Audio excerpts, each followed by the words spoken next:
لا إله إلا الله وحده لا شريك له. إن الحمد لله نحمده ونصلي على رسوله الكريم أما بعد أعوذ بالله السميع العليم من الشيطان الرجيم بسم الله الرحمن الرحيم وَلَقَدْ صَدَّقَ عَلَيْهِمْ إِبْلِيسُ ظَنَّهُ فَاتَّبَعُوهُ إِلَّا فَرِيقًا مِّنَ الْمُؤْمِنِينَ وَمَا كَانَ لَهُ عَلَيْهِمْ مِّن سُلْطَانٍ إِلَّا لِنَعْلَمَ مَن يُؤْمِنُ بِالْآخِرَةِ مِمَّنْ هُوَ مِنْهَا فِي شَكٍّ وَرَبُّكَ عَلَى كُلِّ شَيْءٍ حَفِيظٌ قُلِ ادْعُوا الَّذِينَ زَعَمْتُم مِّن دُونِ اللَّهِ لا يملكون مثقال ذرة في السماوات ولا في الأرض وما لهم فيهما من شرك وما له منهم من زهير ولا تنفع الشفاعة عنده إلا لمن أذن له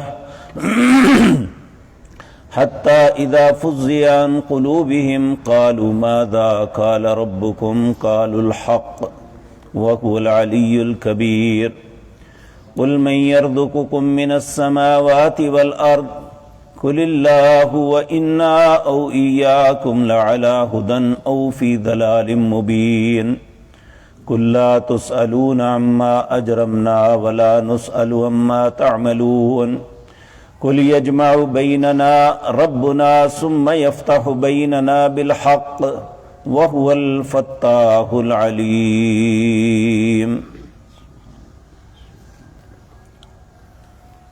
حضرات محترم، گزشتہ مجلس میں یا گزشتہ آیات میں قوم سبا کا تذکرہ سنا. داؤد علیہ السلام اور سیدنا سلیمان علیہ السلام کی فرما برداری اطاعت گزاری کے بعد ان کی نافرمانی، سرکشی اور بغاوت کا تذکرہ سنا. انہیں بھی اللہ نے نعمتوں سے نوازا، انہوں نے نعمتوں پہ ہمیشہ اللہ کا شکر ادا کیا. ان لوگوں کو جب اللہ نے نعمتوں سے نوازا تھا تو انہوں نے ہر بات پہ ناشکری کی، اور اس کا انجام کیا ہوا کہ اللہ نے ایک عظیم سیلاب کے ذریعے ان کا سب کچھ بدل کے رکھ دیا. وہ باغات جس میں ہر وقت پھلوں اور پھولوں کی خوشبو فضا کو معطر کرتی تھی، وہاں سرکنڈے اور مختلف قسم کے کڑوے کسیلے درخت بن گئے. اگر ان کے کھانے کے لیے کچھ بچا تو بیری کے چند درخت تھے، وگرنہ کوئی بھی ایسا پھل نہیں تھا جو ان کے مقدر میں باقی بچا. تو اس میں ساری بات کرنے کے بعد اللہ رب العزت فرماتے ہیں کہ یہ لوگوں کے لیے بہت بڑی عبرت ہے کہ وہ سوچیں کہ اللہ کی نافرمانی کا انجام کتنا خوفناک ہوتا ہے. کوئی شخص یہ نہ سمجھے کہ میرے پاس ٹیکنالوجی ہے، میں بڑا دانا عقل مند ہوں، میں اس طرح کے طریقے لے کے اپنے رزق کو دوبالا کر لوں گا. یہ غلط فہمی ہے انسان کی. رزق اس وقت تک اس کے پاس ہے، سہولت اس وقت تک اس کے پاس ہے، صحت اور عافیت اس وقت پاس ہے جب تک اللہ چاہتا ہے. جب اللہ نہ چاہے تو کچھ نہیں ہوتا. لیکن ہمیشہ انسانوں میں اکثر لوگ جو ہیں وہ شیطان کے بہکاوے میں آ جاتے ہیں. اس قوم کے متعلق بھی اللہ فرماتے ہیں وَلَقَدْ صَدَّقَ عَلَيْهِمْ إِبْلِيسُ ظَنَّهُ،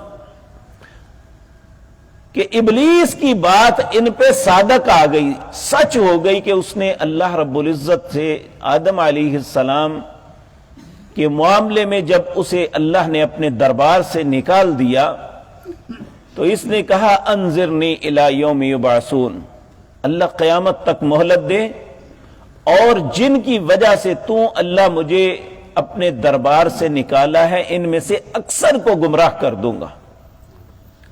بلکہ ایک مقام پہ تو اس نے اللہ کی عزت کی قسم کھا کے کہا قال فبعزتک لاغوینہم اجمعین، میں سب کو گمراہ کر دوں گا. لیکن اللہ نے فرمایا میرے مخلص بندوں پہ تیرا کوئی زور نہیں چلے گا.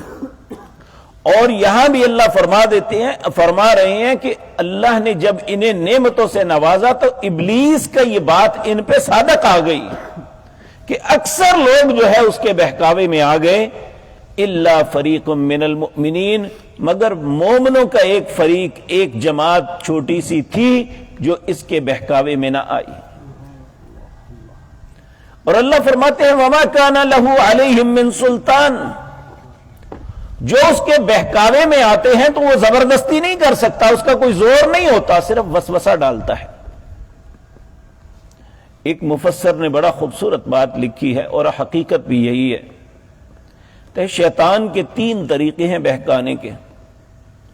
سب سے پہلے جو سب سے بڑا اس کا وار ہے وہ انسان کو اللہ کے ساتھ شریک بنانے کے لیے آمادہ کرتا ہے، اور جب انسان اس غلاظت میں پڑ جاتا ہے تو تباہ ہو جاتا ہے، اس کے پلے ہی کچھ نہیں رہتا، اس کی زندگی میں جتنی بھی اچھائیاں ہو سب برباد ہو جاتی ہیں اور اسے احساس تک نہیں ہوتا۔ اسی لیے تو رسول اللہ صلی اللہ علیہ وسلم نے فرمایا تھا ایھا الناس اتقوا ھذا الشرک، اے لوگوں اس شرک سے بچ کے رہنا، فإنہ اخفی من دبیب النمل، یہ انسان کے اندر اس طرح داخل ہوتا ہے جس طرح چونٹی۔ تو سب سے پہلا اس کا وار انسان پہ یہ ہوتا ہے کہ انسان کے ذہن میں ڈالتا ہے لو اللہ تک پہنچنے میں ایسے کو پہنچ سکتا ہے، اور مثال کیا دی جاتی ہے، چھت پہ پہنچنے کے لیے سیڑھی کی ضرورت ہے، اللہ کے پاس پہنچنے کے لیے کسی چیز کی نہیں ضرورت۔ العیاذ باللہ، اللہ کو چھت سے ملاتے ہیں، اس سے بڑی بیوقوفی کیا ہو سکتی ہے؟ جبکہ اللہ رب العزت کا علم نحن اقرب الیہ من حبل الورید، وہ تمہاری رگ جان سے بھی قریب ہے۔ اور نبی کریم صلی اللہ علیہ اللہ رب العزت نے قرآن کریم کے اندر فرمایا وَإِذَا سَأَلَكَ عِبَادِي أَنِّي فَإِنِّي قَرِيب، میرے بندے سوال کرے میں کہاں ہوں، میں قریب ہوں۔ اجیب دعوت الداعی اذا دعان، جب بھی کوئی پکارنے والا پکارتا ہے میں اس کی پکار کا جواب دیتا ہوں۔ ایک مقام پہ اللہ فرماتے ہیں وقال ربکم، لوگو تمہارا رب کہتا ہے ادعونی استجب لکم، کہیں اس نے یہ نہیں کہا کہ فلاں کے واسطے کے ساتھ میرے ساتھ پاس آؤ، کہ جب بھی پکارو میں تمہاری پکار کو قبول کروں گا۔ تو سب سے پہلے شیطان جو بہکاتا ہے انسان کو شرک میں مبتلا کر، اگر اس سے بچ جائے تو دوسرا اس کا وار یہ ہوتا ہے کہ یہ انسان کو آخرت کے معاملے میں کنفیوز کرتا ہے۔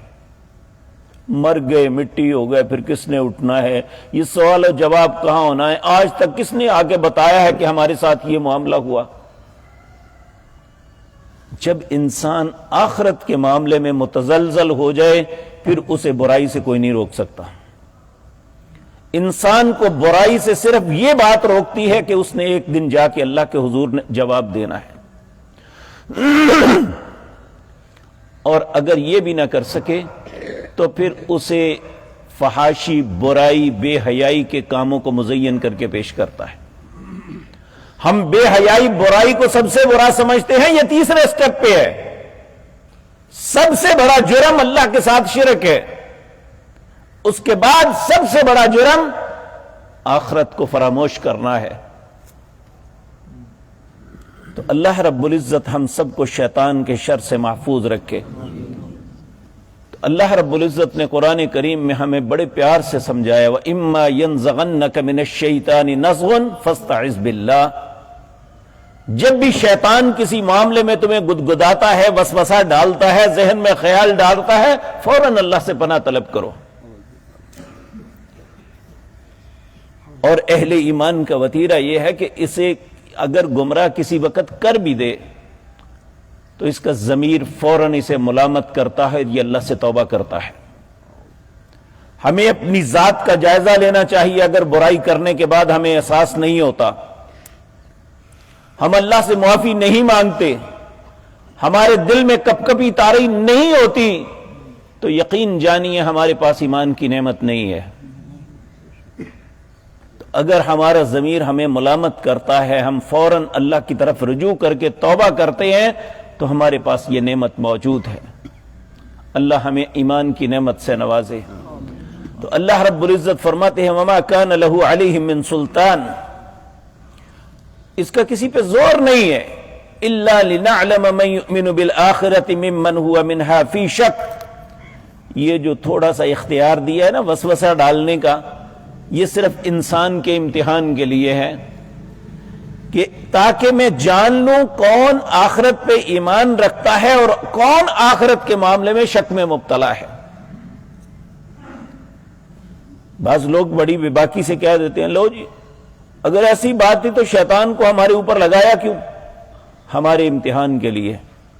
اللہ رب العزت یہی بات اس آیت میں فرما رہے ہیں الا لنعلم، تاکہ میں جان لوں، من یؤمن بالآخرۃ، کون آخرت پہ ایمان رکھتا ہے، ممن ہوا منہا فی شک، اور کون آخرت میں کے معاملے میں شک میں مبتلا ہے، وَرَبُّكَ عَلَى كُلِّ شَيْءٍ حَفِيظٌ، اور تیرا رب ہر چیز کا نگہبان ہے۔ نگہبان ہوتا ہے جو ہر چیز کو دیکھ رہا ہے، اس کی حفاظت کے اندر ہے سب کچھ، کوئی بھی اس کی دسترس سے باہر نہیں ہے۔ قُلِ ادْعُوا الَّذِينَ زَعَمْتُم مِّن دُونِ اللَّهِ، پھر اللہ فرماتے ہیں انہیں کہہ دیجئے اے میرے پیغمبر، جنہیں تم اللہ کے علاوہ پکارتے ہو اور گمان رکھتے ہو کہ اللہ کے شریک ہیں اللہ کے علاوہ، لا یملکون مثقال ذرۃ فی السماوات ولا فی الارض، یہ تو آسمان و زمین میں ایک ذرے کے برابر بھی مالک نہیں ہے۔ جنہیں تم داتا کہتے ہو، جسے غوث کہتے ہو، بگڑی بنانے والا کہتے ہو، لا یملکون مثقال ذرۃ فی السماوات ولا فی الارض، نہ آسمان میں نہ زمین میں ایک ذرے کے مالک نہیں ہے۔ اللہ اکبر۔ وما لہم فیہما من شرک وما لہ منہم من ظہیر، یہ اللہ کے کسی معاملے میں شراکت دار نہیں ہے اور نہ ہی اللہ کی کسی چیز کے بنانے میں اس کے مددگار ہیں۔ کس بات پہ باتیں کرتے ہو؟ ولا تنفع الشفاعة عنده الا لمن اذن له، اگر تمہارے ذہن میں یہ زوم ہے کہ یہ اللہ کے ہاں سفارش کر لیں گے تو اللہ کی اجازت کے بغیر کوئی سفارش نہیں کر سکے گا۔ ولا تنفع الشفاعة، کسی کی سفارش کسی کام نہیں آئے گی الا باذن، جب تک اللہ حکم نہیں دے گا، اور جس کو اللہ نہیں چاہے گا کون سفارش کر سکتا ہے؟ من ذا الذی یشفع عندہ الا باذنہ۔ تو اللہ رب العزت فرماتے ہیں تم ان کی سفارشوں کی بات کہتے ہو حتی اذا فزع عن قلوبہم۔ نبی کریم صلی اللہ علیہ وسلم نے فرمایا جب اللہ وحی فرماتے ہیں نا فرشتوں کو، تو عرش کے نیچے، عرش کے ساتھ جو فرشتے ہیں ان سے لے کر زمین تک ہر فرشتہ تھر تھر کانپنے لگتا ہے، اللہ کی ہیبت اور اس کے جلال، اس کے حکم کی وجہ سے کانپنا شروع کر دیتے ہیں۔ یعنی ایسے ہوتا ہے جیسے پتہ نہیں کیا ہو گیا، اور جب یہ کیفیت ختم ہوتی ہے تو پھر ہر فرشتہ ایک دوسرے پوچھتا ہے اللہ نے کیا کہا، تو ہر کی زبان پہ ایک ہی بات ہوتی ہے کہ جو اللہ نے کہا وہی حق ہے، وہی سچ ہے۔ بتانے کا مقصد یہ ہے کہ اگر اللہ کے مقرب فرشتے اللہ کے صرف عام حکم پہ تھر تھر کانپتے ہیں تو کسی انسان کی کیا جرت کہ اللہ کے سامنے جا کے بات کرنی شروع کر دے۔ کہا حتی اذا فزع عن قلوبہم، جب ان کے دل تھوڑے سے حوصلے میں آتے ہیں، قالوا ماذا قال ربکم، کہتے ہیں کہ تمہارے رب نے کیا کہا، قالوا الحق، وہ کہتے ہیں اللہ نے حق کہا، وہو العلی، وہ سب سے بلند ہے، الکبیر، وہ سب سے بڑا ہے۔ اللہ اکبر۔ ولم یکن لہ کفوا احد، اس کی برابری کوئی نہیں کر سکتا، وہ سب سے بلند ہے، اس کی بات پہ کوئی بات نہیں کر سکتا۔ پھر اللہ فرماتے ہیں انہیں ذرا سوال کرو، قل من یرزقکم من السماوات والارض، یہ بتاؤ آسمانوں اور زمین کی ہر چیز کو رزق کون دیتا ہے؟ کہا قل اللہ، کہہ دیجیے اللہ۔ وَإِنَّا أَوْ إِيَّاكُمْ لَعَلَىٰ هُدًى أَوْ فِي ضَلَالٍ مُّبِينٍ۔ اب بتاؤ میں یا تم کون ہدایت پہ اور کون واضح گمراہی میں ہے؟ کہ ایک وہ کہتا ہے کہ اللہ کے علاوہ بھی فلاں رزق دیتا ہے، ایک کہتا ہے زمین و آسمان میں صرف اللہ رزق دیتا ہے۔ تو اللہ نے کہا ان سے پوچھو تم گمراہ ہو یا یہ گمراہ ہے جو کہتا ہے صرف اللہ دیتا ہے؟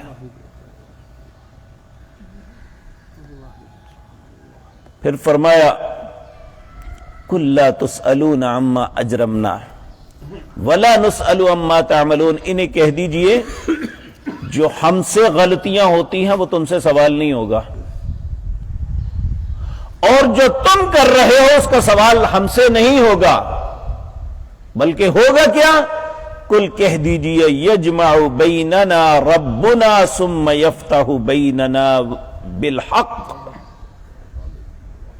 جب تمہیں اور ہمیں اللہ کے سامنے جمع کیا جائے گا پھر اللہ ہمارے اور تمہارے درمیان فیصلہ کرے گا کہ شرک کرنے والے صحیح تھے یا توحید پہ قائم رہنے والے صحیح تھے، اللہ کو رازق ماننے والے صحیح تھے، جو بابوں کو رازق مانتے ہیں وہ صحیح تھے۔ اس وقت قل یجمع بیننا ربنا ثم یفتح بیننا بالحق وہو الفتاح العلیم، اور وہی جاننے والا اور اچھا فیصلہ کرنے والا ہے۔ آج تو کثرت کی بنیاد پہ زور ڈال دیتے ہیں، لو جی ہم زیادہ ہیں، یہ اتنے لوگ پاگل ہیں جو فلاں کے دربار پہ جاتے ہیں، اتنے لوگ پاگل ہیں جو وہاں جا کے مانگتے ہیں۔ واللہ باللہ سمت اللہ، جو قرآن کی مخالفت کرتے ہیں سب کے سب پاگل ہیں، چاہے ساری دنیا اس پہ جمع ہو جائے۔ دانا اور عقل مند وہ ہے جو اللہ کے حکموں کی اطاعت کرتا ہے۔ اللہ ہمیں ایسی ہی سمجھ عطا فرمائے کہ ہم اللہ کے حکموں کو ہی سچا اور حق سمجھیں اور اس کے مطابق اپنی زندگی بسر کریں۔ اقول قولی ھذا استغفر اللہ لی ولکم۔